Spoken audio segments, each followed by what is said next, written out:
Je ne suis pas heureux quand je lis les sondages qu'on nous donne et les retours d'inquiétude qu'il peut y avoir sur les doutes que certains maires peuvent avoir, la volonté de ne pas forcément se réengager, mais c'est le symptôme d'une pression collective, d'un mal-être qu'il y a, de quelque chose qui bouscule tous les décideurs publics.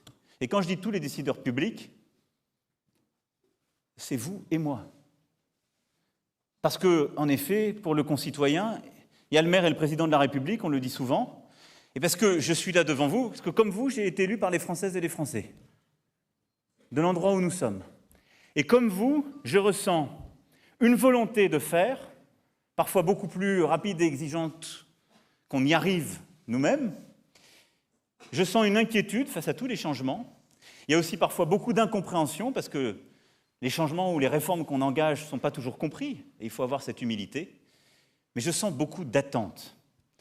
Et moi, je voulais commencer par là. Quand je dis que la République est en partage entre nous, c'est qu'il y a une chose qui relie les maires, le président de la République et avec lui tout le gouvernement, et qui touche aussi l'ensemble des élus de la République. C'est qu'il y a une formidable attente.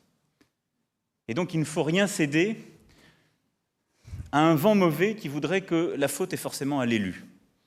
L'élu, c'est celui ou celle qui a la capacité de faire, mais c'est aussi celui ou celle qui est, pardon de cette familiarité, mais à portée d'engueulade, et qui peut se retrouver bousculé, et qui est en quelque sorte au carrefour de tous les paradoxes d'une société. Nous en sommes là, cette situation, nous la partageons, elle ne date pas d'hier, mais elle est sans doute à son sommet aujourd'hui.